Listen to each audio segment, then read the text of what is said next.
Hello everyone. Welcome back to Musical Vocal Inspirational. Yes, we can with Candice. Today we continue with the story on the boyhood of Ludwig van Beethoven. And it's a final reading continuation from the last reading. Though Niefe may have seemed difficult to please, he was really very proud of his pupil. After a year's hard work, he thought one of Ludwig's pieces was good enough to publish. It was called 9 Variations on a March. Ludwig was thrilled to see his first music printed when he was only 12 years old. Niefe was so pleased that he wrote an article about Ludwig in a musical magazine. In this, he claimed that Ludwig was just as gifted as Mozart. Niefe was able to help Ludwig in another way too. He knew that Beethoven family had less money than ever. Mr. Beethoven drank far too much, and fewer people wanted to hear him sing. So Niefe persuaded the prince to make Ludwig his assistant as court organist. This brought him some much-needed money. The prince soon noticed how well the new assistant organist played. So did one of the nobles in his court, Count Waldstein. Waldstein played the piano himself and was a friend of Haydn and Mozart. He thought it was a pity that such a gifted musician as Ludwig had to live in Bonn. It was too small a town for much music to be going on there. If only Ludwig could go to Vienna. There he would find really good teachers and a chance to hear much more music. He could also meet some of the famous composers who lived in Vienna. Count Waldstein made friends with Ludwig and found out all about his difficulties at home. Then he persuaded the prince to give Ludwig enough money to go to Vienna. Ludwig went. He saw Mozart and played to him. And Mozart said to some friends, "Pay attention to this young man. The world is going to talk about him." After this, Ludwig hoped that Mozart would give him lessons and help him to find work in Vienna. But while he was waiting to hear from him, he had bad news from home. His mother was very ill. He hurried back to Bonn, but soon found, after he reached home, she died. It was the same story all over again. However well Ludwig did at his music, there was always fresh trouble at home to spoil his joy. Yet all this sadness in his life did have one good effect. It meant that Ludwig could write in his music about sorrow as well as joy with real understanding. Many people think that this helps to make him the greatest of all composers. Ludwig grew up to be famous and successful, but there were still setbacks in store for him.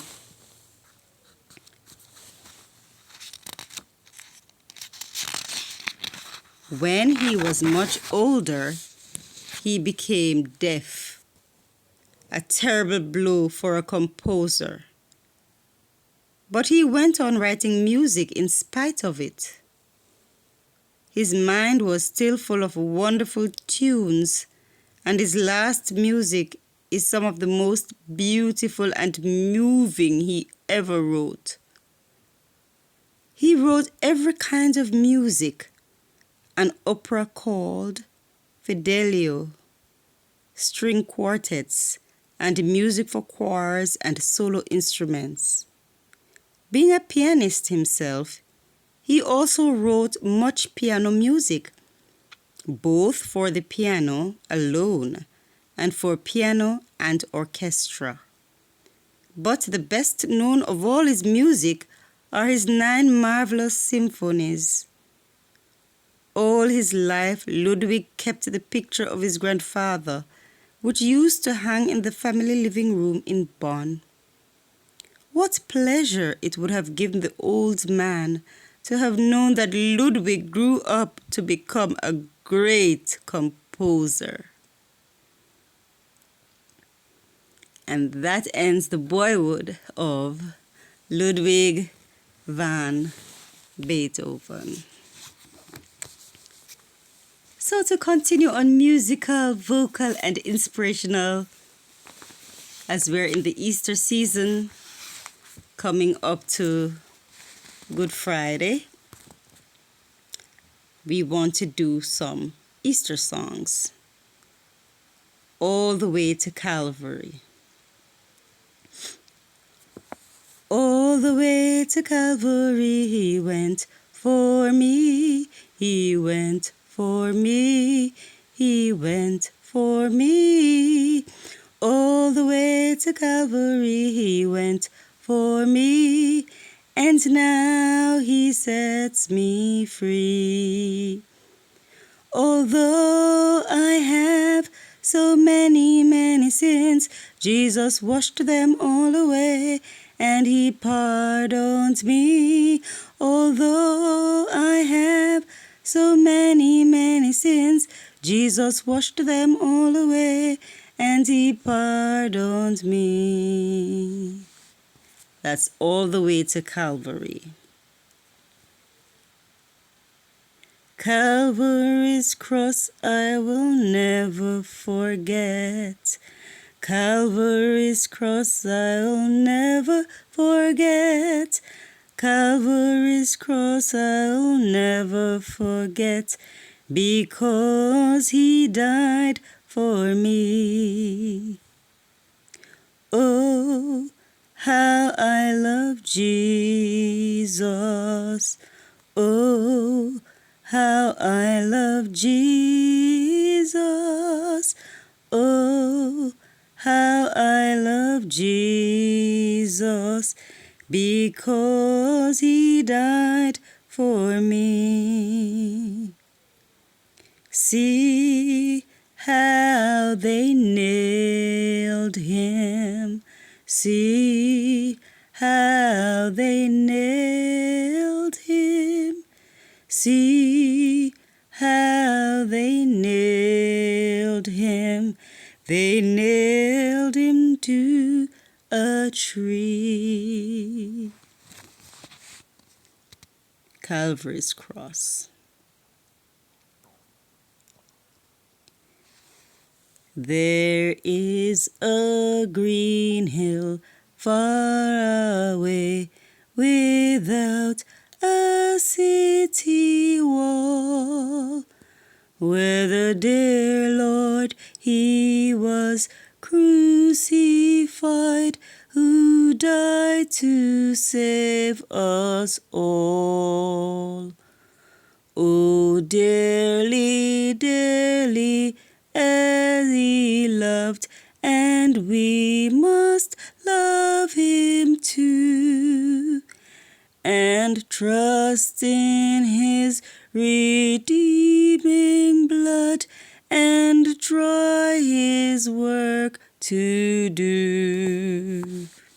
We may not know, we cannot tell what pains he had to bear, but we believe it was for us he hung and suffered there. He died that we might be forgiven. He died to make us good, that we might go at last to heaven, saved by his precious blood. There was no other good enough to pay the price of sin. He only could unlock the gate of heaven and let us in.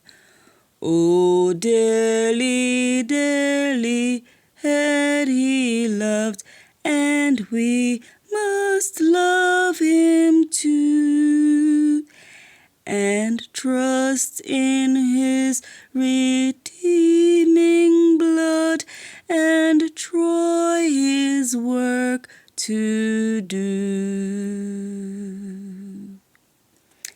That is, there is a green hill far away.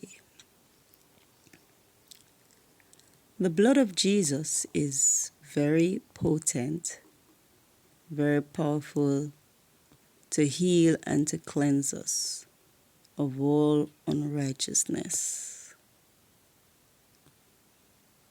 His blood was not just blood of another spotless lamb. His blood, it was not just blood of another spotless lamb. His blood, it was precious blood, for it washed the sins of men. For his blood healed my body and set my spirit free. Oh, but I'm so glad Jesus' precious blood still flows from Calvary, 'cause I know that his blood, it was not just blood of another spotless lamb. His blood, it was precious blood, for it washed the sins of man. For his blood healed my body and set my spirit free. Oh, but I'm so glad Jesus' precious blood still flows from Calvary. Oh, I'm so glad Jesus' precious blood still flows from Calvary.